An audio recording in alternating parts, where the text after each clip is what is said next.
Whenever you're ready, it's good? Okay, so a brief recap on reincarnation. So reincarnation, there are a few options. A person that dies doesn't automatically get reincarnated, right? There is a few options after a person dies of where he goes, right? So the two obvious ones we said last week was heaven or hell, right? Which is obviously we want to go to, everybody wants to go to heaven, right? Even people that don't believe in heaven want to go to heaven, right?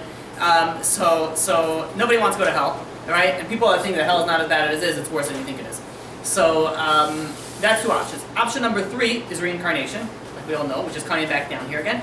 And option number 4 is none of the above. It's sort of the in-between limbo state, right? Those are the basic ones of what, right? There's whatever. So here is, there reminds me, I shouldn't say it. Okay. So the point is, maybe it'll keep me on top. So the point is that there, out of the 4 big options, one of them is reincarnation. And again, reincarnation can and cannot occur immediately. It's possible that it could be 100 years and be reincarnated. It could be 30 years and it could be instantly reincarnated. And we'll soon see with certain stories how it goes. So that's the basic thing. Now, reincarnation, there are 4 basic places of a soul could get reincarnated, right? Now, the emphasis is that by reincarnation is you and you and you and you are not you and you and you. Your soul is who you are. Your body is nothing, right? And the point is, as we said last time, is if you see a dead body, right? You shouldn't, but if you do ever see a dead body, you could see, and you saw it when it was alive, and it was dead, it's 2 different things. It's, if you ever see that, if you ever had experience with that, you can see that that body is not that, you can see it's not that person.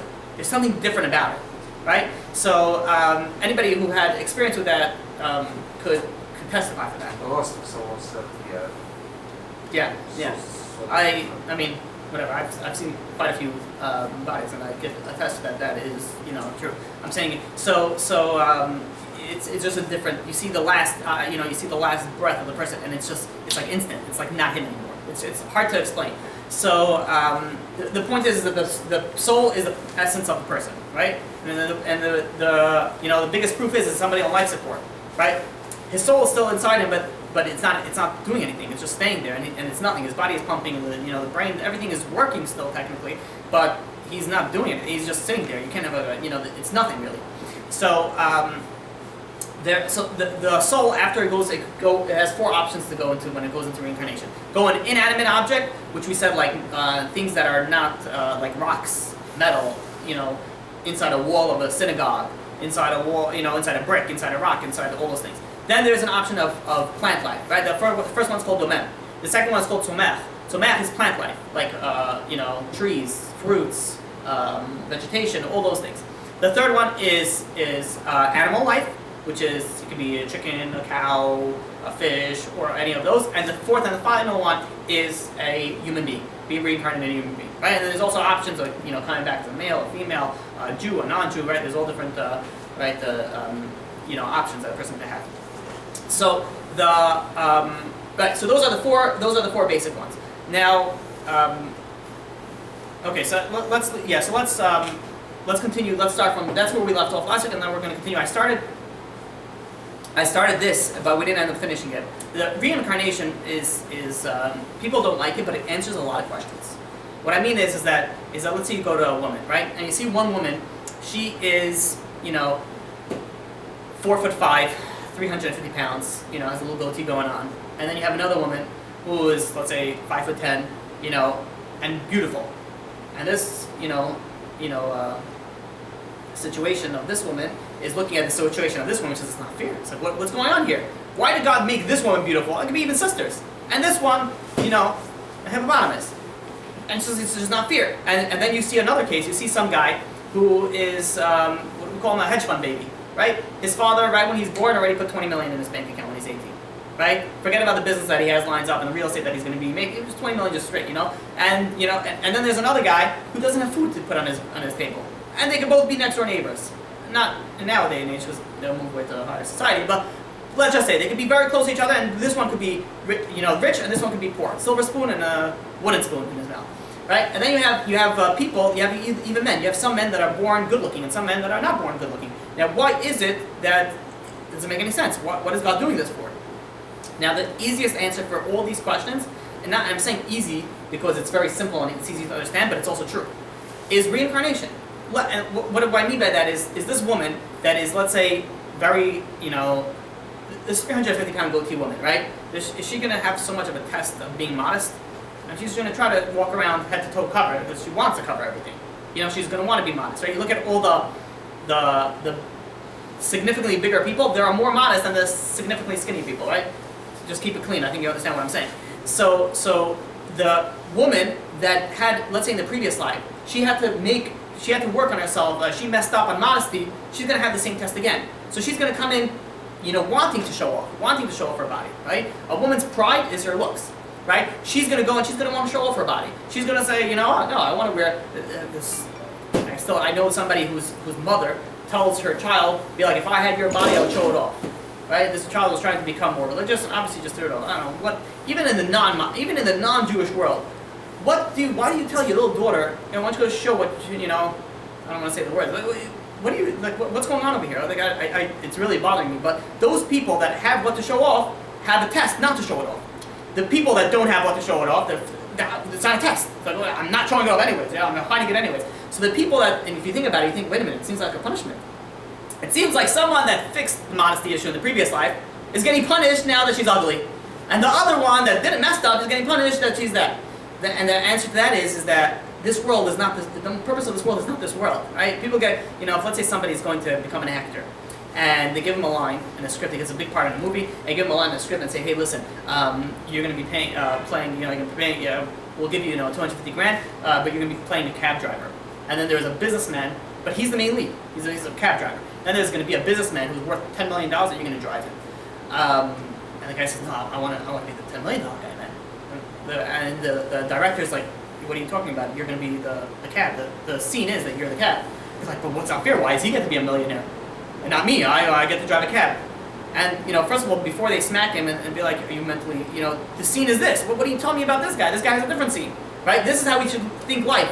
Life is that we have each different scenes to play in, right? This one could be rich, this one could be poor, this one could be successful, this one could be not successful, this one could be fat, this one could be ugly, this one could be good looking, this one could be bad, So everybody has their own scene in life. You are playing this role, and when you get off stage is when you get your paycheck, right? The stage is after 120 years. After 120 years, you get your paycheck, depending how well you played your role, right? If you're sitting as a cab driver and arguing with him, like, no, I'm richer, and they're like, no, what are you, the guy's like throwing it off, like, what are you doing, man? Dude, you're not reading the script. So everybody wants to be somebody else, you're not reading the script. And really, this guy's getting the bigger paycheck at the end of the day. What does he care if he's a cab driver or not? So when we see somebody that has different, more or less than us, we have to think that they have a different role in life, right? And this is the most important thing probably. When you come back in a reincarnation, it means that you have to fix something, that you messed up. So let's say somebody used to steal a lot of money, or was a very cheap guy, very miserly. So he's going to come back and God's going to create that circumstance for him to fix it up. Which means let's say he'll have a lot of money, or he won't have a lot of money. But let's say he does have a lot of money, and his job is to give a lot of charity. But then this guy goes and has a lot of money and hoards it all to himself. He's like, no, nobody. I'm not giving it to anybody. And this guy obviously failed. God didn't give him the money so he could go and just, sit on, put it under his mattresses, right? So everybody's again, like the very simplest one is for a woman that's very pretty. God didn't make her pretty so that everybody should look at her, right? She has a reason for it. It's obviously a harder test. The harder the more prettier you are, the more that you want to show off. So this goes across the board for everything. Is that whatever you have a test, and this also, if you ever say, I'm sure you guys heard this before. If you say, what is my purpose in life? So if you ask people that says the thing that is the hardest for you to do, that's your purpose in life. What does that mean? It means is that if let's say you messed up in a previous life, so God's going to make it very difficult for you, because then it's going to be a test. So for example, let's say somebody used to steal. So it's going to be very hard for him not to steal in this life. And that's how he knows that he has to fix that. And he will have the opportunities to steal. He'll have all these opportunities. Right? You know by another life what he have to do. You don't necessarily. You can see in this life and see you can, what yeah. you miss out. You see in this life. Yeah, but what you see in this life, it's not going with you to another life. It's not. If You know your previous life? No, the way that you know your previous life is the way your life is. You have to be smart about it. You think a little bit about it. You say, listen, I get angry a lot. So I think I'm okay with that. I'm just saying the same example, right? God forbid. But I'm saying I don't, whatever. All right, let's move on. So by the way, somebody who gets angry, it's as if he's worshipped idols. right? In the Gemara states, I think Zavodah Zalah, right? So you have to be very, very careful. Anger is a very, very bad trait. Somebody, yeah. So anger and brogus, what's the difference? Brogus is in Hebrew like really upset. Brogus is stubborn? It's ego. It's more like stubborn brothers. Brogus, it's not. Stubborn. No. Like in Russian there. Brogus is in Hebrew also. Brogus это как обижаться. How I say in English? Easily hurt. Easily get upset. Get sad, upset. Frustration. Very Low frustration tolerance. Very sensitive. Okay. Very sensitive. Yeah, Low so frustration Brogus tolerance. is Hebrew called, right? Brogus means like I'm very, very angry. Yeah. So somebody who's quick to get angry gets angry very quickly. As long as he's not angry, he's not serving. But once he hits the spot, it's like, people have a certain level. Like a picture, like when you ever play that game in the carnival, you smack it down and it goes up. So there's certain things, that little hammer, let's say you rig the game, a little hammer will right through the roof, you'll win, right? The little kids. Then somebody comes strong, they'll make it a little tougher, and it can do really hard, and it goes only up a little bit, right? But so if the person that gets really angry really fast, it's going to shoot up for him really quickly, and it's considered as if he worship idols. Again, how do we explain that? There's a whole different time and place for it. But the person that doesn't get angry a lot, he's a chiller. This guy could bang him on this side in the car, and then he gets out, he's like, oh, dude, don't worry, man, it's all right. And then you have another guy that just looks at you bad, he'll start getting angry, he's like, what are you looking at me for? And these are two people that are completely different personalities, but yet this guy was what got angry, and the point is when you get angry. So if you're easier to get angry, you got a lot more to work on. That's how you know also that you messed up in a previous life, is that you got angry. And again, there's also something that, not only in previous life, some people make it themselves worse in this life. They make themselves angry people. They make everything is very picky and everything. So it could be last life they were pretty good, but they messed up and they dug a hole in this life, right? They take everything, with lack of emunah, lack of bitachon. And by the way, the way that it fixes everything, the Torah fixes your character traits, right? You learn about the Torah. There's so many things that you can learn. There's so many layers and depths to this, that the more you learn it, the more and the more that you internalize it. Very, very important to internalize it. There are people that go and learn Torah all day, and they walk out and they're the most nastiest people. Right? They don't internalize it. It's everything theory. It's all theological. They're like, hypothetically speaking, if the cow gored you, if you rip out of it, so it's like people take it and they don't internalize it. If you don't internalize it, what did you do? I mean, yeah, you get rewarded for learning, but the point is for the mitzvot to actually do it. You're sitting there and just talking about it. That's why I always wanted to do this, and I started doing it and I forgot to do it. Every lesson that you get up from, you could think every single one, if you have a good enough imagination, you could take something practical from that. Even if it's the most abstract laws, you could still find something for it, right? So for today it's very easy. We talk about pride, right? We spoke about 10 Commandments, so we have a lot to think about today. But you could for sure find one thing when you walk out of a lecture, any lecture, what could I change in my life? How do I make myself a better person, right? So, and that's what Judaism is really about. You got to make it. The Vilna Gaon says the purpose of us being here is to correct our character traits, correct our anger, correct our sexual desires, all these things that we have deficiencies in. We have to come and correct it. So, so that is the answer that people the most easiest answer is you see somebody rich, somebody poor, and the answer is it depends on the reincarnation. It depends on your purpose in life. This guy's purpose is this, and this guy's purpose is that, and that's why it is as it is. Right? This guy's, ugly, fat. So it's a very, very fundamental. It's probably one of the most important things that answers a lot about reincarnation. Reincarnation answers a lot of the questions that people have. And more than this is that, we won't get to it today, but you see little kids that die, unfortunately. Right? You have these stories in Israel. I don't know if you guys know the news. It's like one after another what's going on over there. It doesn't even get the news because it's so like, this kid drowned in the pool, not even so much terrorist attacks. We hear the terrorist attack, you don't hear everything else. But you have little kids that die. Little kids that are born with animality, deficits, or whatever it is, like different problems in the health. Let's say somebody's born a mamzer. Somebody's born from this illegitimate conception that his mother cheated on the father. They got divorced. The whole town knows about it. The kid is labeled a mamzer, right? What did this kid do? You're like, look at it. It's not fair. By the way, it's not fair. Those three words should never come out of your mouth, right? It's not. It's. You don't open it up. You don't want to say it's not fair, and all the prosecutors will be like, "Oh, is he complaining? Like, we could show you not fair." So a person should never say it's not fair. Should always take everything for the best. But so it's hard to explain to the kids. It's very hard to explain. Yeah, I know. I try to explain to my daughter, and like my daughter was started talking today because now it's winter vacation. So the kids started going away because they're going to Florida, they're going here. And she's like, so why don't we go anywhere? And I'm like, we just went to Israel for 2 weeks. And I'm like, are you serious? You're saying that it's not, and you have to explain to them, like there's two different things. You got to go places and this, and you have to explain them in different, scenarios. You don't say it's not. It's a very bad thing to say it's not fair. You don't want to open, something that you don't want to bet. But Because you need a different choice. Yeah. Say next time. they made it, yeah, I guess so. But the point is that everything comes with a purpose.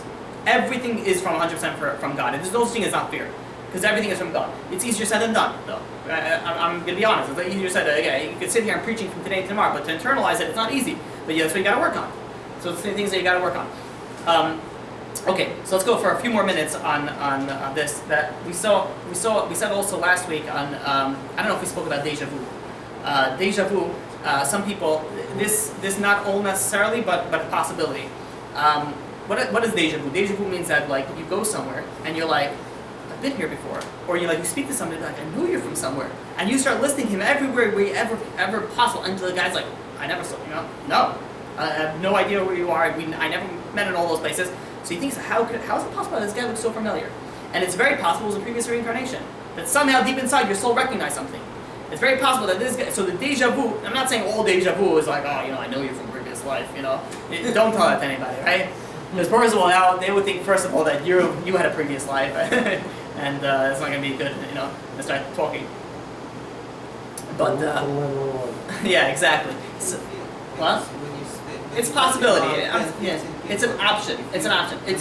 Right. I'll tell you like this. I had my wife's uncle wrote. He did a tour in Auschwitz, in a concentration camp in Israel, and in Germany. So they were going on a tour because his father went to the concentration camp, and so they took the father with a tour guide, and they were going through this through the tours, and then my wife's uncle was like, oh, there's something over here behind this. It was like a building, and he says, oh, and they were trying to get in. There was like no door or something, and he was like, no, there's a door. And the guy, my wife's uncle said, oh, there's a door on the other side. And I was like, have you been here before? And he's like, no, but and he says, no. If you go over, and he couldn't explain it, and he's like, no, I think there is something over here. And he goes around and he finds this weird hidden door. And the guy's like, how's that possible? How do you do that? And not only that, they wrote a book. They wrote a book about this person's life, his father, and in the book, they actually wrote it down. You see there the picture, they drew a picture, and they say how one of the people on there, they just knew that there was an entrance there, and the first time he came to the concentration camp. So it's very possible that he was in a concentration camp, and sometimes you have a little taste of things, and you remember it, and you go over there, and he had exact directions, but there's no way that you could do it, right? Which is a little crazier when it hits closer to home. I heard that people that were in concentration camp, they don't get reincarnated. They have already a spot in heaven, waiting around God. Who told you that? Rabbi told me. Maybe yeah, maybe not. Apparently, I don't know. So I don't know how you explain That's that. People, what they went through is like. Yeah, 100%. They went through a lot, because they went through hell on the earth, so they don't have to go through hell. Very possibly, but we are not God's accountant, and we don't know. But everybody, maybe the majority is like that. Maybe he's right. I don't know, but it's very possible. These types of things, by the way, it's like. I'm speaking, I'm saying words that it's hard to understand. It's hard to, what does it mean to put a soul inside a wall? So I'm looking right now at a soul possibly. When I said before about looking at an apple and there could be a soul inside that you make a bacha does that. How do you, so there's a soul, where is it? It's like hanging around and I bite it, it goes in my ears, like things that, so I'm saying things that's very hard for me to understand. I'm just trying to get the basics over. But to say that, I don't know, who knows? We're not God's accountant. This is all just options of possibilities that the Torah, mostly the Arizal, was able to open up for us through these different types of pathways that we can try to gain a glimpse of what's going on. So, but I don't know. There's a lot of people also that say if an Israeli soldier fights in the army and he dies fighting for the Jewish people, he's going straight to heaven. I don't know who decided to say that. Maybe yes, maybe now. I'd like to see a source. So you tell me there's a guy who doesn't keep Shabbat, steals money, has prostitutes on the side, has all these things. It sounds like Christianity to me. And he goes and he fights for a land, and then he's all of a sudden God's like right inside, And the proof that I don't think is that the way is I don't know if you guys are familiar with seances. Seances can bring people back the it's like you know, you ever hear a Ouija board, or you know what I'm talking about? It's like they put a bunch of letters on the board and they put a glass and there's lighting candles. This is the whole criteria. And then you put a thing in there and you pull a spirit and the spirit moves the bottle and it tells you different things, right? Yeah. And by the way, it's not allowed. You're not allowed to do it according to the Jewish law, right? Stay far away from those things. So the Israeli soldiers would do it when they're bored. Yeah, it's very. Many Israelis. If you speak Hebrew, you could see like the Israeli soldiers speak about it. It's like crazy stories you hear about it. So they speak about it, and they call, let's say, because you have 20-year-olds that lose friends. You know, they're so close, and you know it's hard for them. They're like, there's a way to communicate with them. You're kidding me? Of course, bring them back. You know, we want to chill, we want to talk. You know, they feel like they're gaining something. So they bring people back, and they ask them certain questions. And I don't want to get into it. There's a whole topic in itself, and he proves it how it, you know, was legit. And these people that could come back cannot be in the next world. Which means is if you're in, as far as my understanding, I'm a little bit fuzzy on this, but as far as my understanding is that if you're in heaven or in hell, it's not so simple to come back to a seance. It's only if you're in that in-between state, the not so good state, right? Well, these are soldiers that are coming back, so they're obviously not, you know, they're obviously not going straight to heaven if they're able to come back, right? If somebody's heaven, it's very hard to bring him back. What is because his little buddies want to, you know, aboard one night and they're drinking beer and they, you know, close the lights, so he's going to leave heaven so he can chit-chat with them? I don't think so, right? So you know, again, these things have to be taken with a grain of salt, and maybe there is a source for it. I'm not saying I know for sure, but you know, I find it hard to believe. Very quick, and I heard from someone else. I can't mention the source, but they say it could be not him, but there is another force that can speak for them, know what's going on with them. Could be. I'm to be So honest, it's I'm not. very shaky stuff, Right. So we should not. I don't know so much about. Right.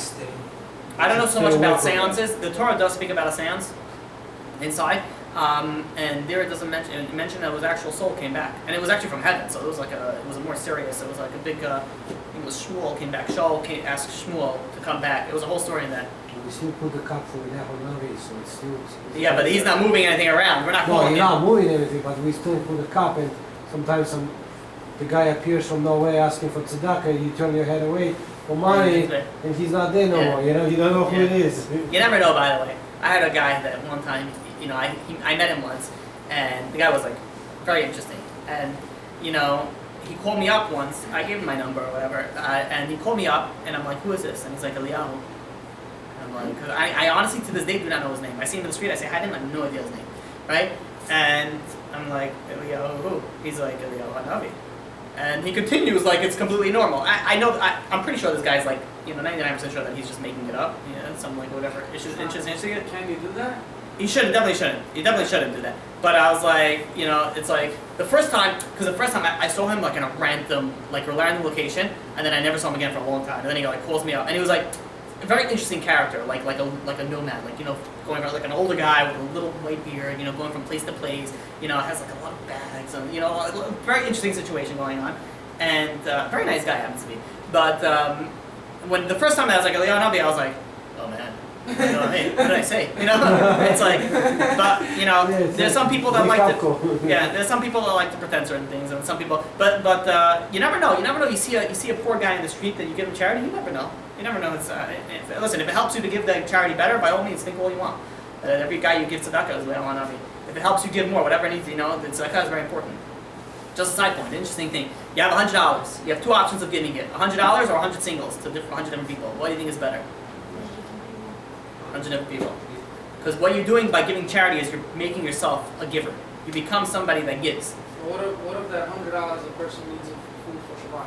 So obviously you got to know that depending what it is. You know, yeah. If somebody's obviously, if you have an option of buying, well, I shouldn't say that because I was gonna say buying sushi for a Torah class. But I'm saying like some people donate for certain things. There's things that are higher than other things that are higher. Happens to be Torah is one of the highest, right? Supporting people that if then you find somebody who's poor and he's learning Torah.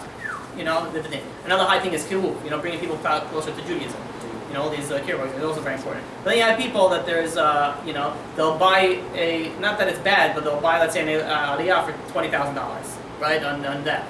And meanwhile, they could have supported, I'm not saying it's bad, it's good that you're giving it to a synagogue. Synagogue is very important to give it. But let's say a synagogue is worth $20 million, and it has money. I think you have places that you could give the money to, and, you know, it's a shame that people, you know, you have to invest smart, that's all I'm saying. But anywhere you give, just give. The important thing is you give charity, right? Because after 120, you cannot give anymore.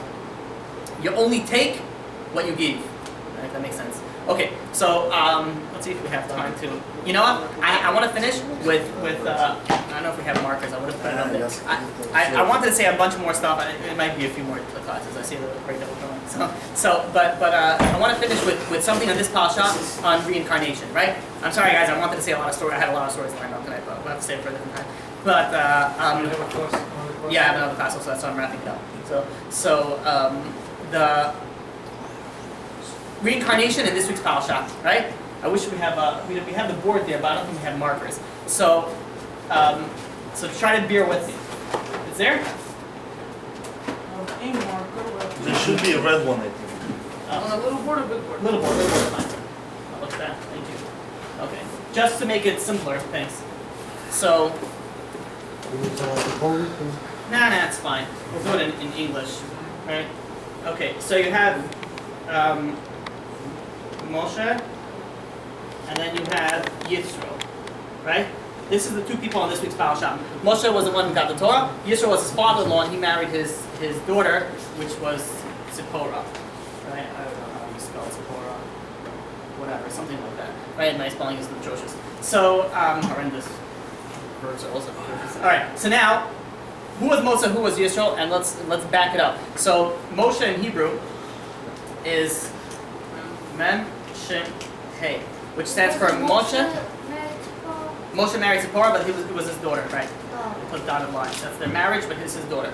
So Moshe was Moshe, Shais, and Hevel. So we know that we're going to go back to Cain and Abel, right? You had how do you spell this? Cain? Let's do Abel first. I think it's like E-O. yeah. And then you have Cain. I think it's this way, right? So you have Abel and Cain. Now, what was their story back then? So there was two problems over here. Is what happened was Abel. We all know the famous story is that Abel and Cain both brought sacrifices. God saw that Abel sacrifice. He gave him the best of the fruits. Cain gave him the little bit of the cheaper stuff. So God accepted Abel's, and God didn't accept Cain. Cain became jealous, and he killed Abel. Those are Adam's kids. Adam's kids. Yeah. These are Adam right up here. Okay. So Adam's two. Yeah. So now Abel killed Cain, but there was another reason that. So Cain was jealous of this death. Right? X's death, right? He killed him, but there was another reason he was jealous, is that Abel had a twin, an extra twin. How did they get married? How did they have kids?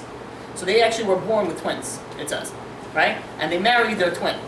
So I think Abel had an extra twin. So did you ever heard that? They had 5 kids. So that means they had 5 kids. No, Right. 6. So let's say 1 and another 2. 6. So it's 5. No, it's 5. Five. 1 and 2. No, one here and 2 here. Okay. Whatever it was, if it was an additional one or if he was just jealous of his one, he was also jealous of his wife. So he said, "Let me kill him, and I can get those 2 girls." And I don't know what his plans were, but so that's another reason that he killed him. So again, he killed him for that. Now, there was another story that we're going to bring in over here, and this is the reason why I'm putting it. There was an Egyptian that Moshe killed. Mm-hmm. Right? You heard that? You guys remember that story? Yeah. So we'll put the Egyptian up. Egyptian over here. So. Moses, we just said, came back as Abel. Moshe said, "Hey, it's for Hevel, which is Abel." He came, and then Shesh was the next up. He was a reincarnation. Yisro was a reincarnation of Cain. Now there was a few things that we have to now in reincarnation. You know, this is a fact. You know this? It's not results. It's not. Wow. Yeah. So Yisro. Now, why did we come back? The main thing we come back is to fix something. Now look how everything was fixed. So Cain was actually the soul can be split into 2 different or many different places, right? A soul is not just one; it can be a spark. It's called a nitzutz. So it could be. So we have here. And I'm explaining this. So here was a reincarnation. Oh, thank you. And also was a reincarnation here. More at the same time.